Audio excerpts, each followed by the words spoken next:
Et en sport, préparation CHAN 2023, les Léopards jouent leur dernier match amical ce mardi contre les Aigles du Mali à Tunis. Cette rencontre est la deuxième de la série depuis que les poulains d'Otis Ngoma sont en stage bloqué en Tunisie. Cette rencontre sportive amicale va permettre au staff technique de régler les derniers détails avant que l'équipe rallie Alger pour débuter vendredi la phase finale du CHAN Alger 2023. Bien avant, les Fauves congolais avaient battu le samedi dernier les Chevaliers de la Méditerranée à prime de la Libye par 3-1. Révivons en image les temps forts de cette opposition amicale dans ce récit signé Christian Nyanga.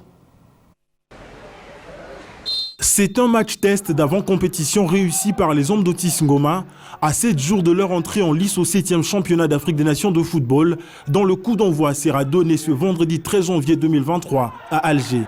Les Léopards A' de la République démocratique du Congo se sont offert la peau des Chevaliers de la Méditerranée A' de la Libye au terme de leur brillant succès de 3-1 le samedi 7 janvier 2023 au 8e Stadium de Tunis, dans le cadre des préparatifs de cette compétition, réservée exclusivement aux joueurs évoluant dans leurs championnats locaux respectifs.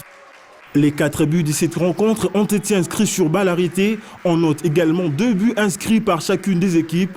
Mais côté libyen, le défenseur Massour Makari a marqué contre son camp après ce coup franc de Philippe Kinzombie à la 20e minute de jeu. Racheté 4 minutes plus tard par son coéquipier Mohamed Abdou-Salam qui a remis les deux côtés à égalité sur pénalty.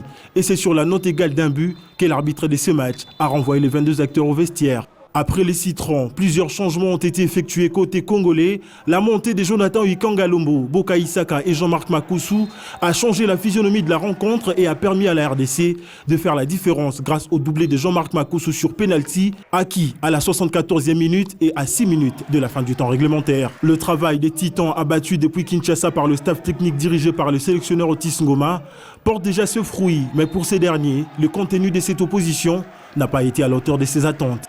Satisfait, le contenu, peut-être pas encore, parce qu'on a eu une première temps très difficile. Vous avez vu que beaucoup de jeunes qui découvrent en même temps la compétition, on a été malmenés dans les duels, on a perdu beaucoup d'1 contre 1, de 2 contre 2, et on dirait qu'ils étaient surpris par la vitesse et l'intensité. Mais je crois que la deuxième mi-temps a été favorable parce qu'on a apporté quelques changements. On a cherché maintenant à passer par les côtés, surtout jouer au sol, malgré l'état du terrain. On a réussi à faire quelque chose, surtout avec la vitesse des milieux excentrés, dont Ikangalombo, ça nous a apporté un plus parce que ce qui nous manquait, c'est la projection rapide vers l'avant.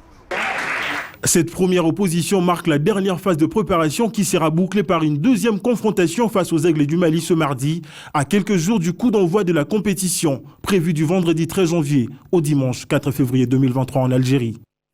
Une note satisfaisante qui booste certainement le mental du groupe à quelques jours de leur départ pour la ville d'Annaba en Algérie, lieu de la compétition à laquelle la RDC évoluera dans le groupe B en compagnie de l'Ouganda, la Côte d'Ivoire et du Sénégal. Les Fauves congolais entreront en lice ce samedi 14 janvier face au Crâne A' de l'Ouganda, avant de jouer 4 jours plus tard les Lions de la Teranga A' du Sénégal. Et enfin, la RDC disputera son match de la 3e et dernière journée de la phase de groupe le 22 janvier prochain face aux Éléphants A' de la Côte d'Ivoire.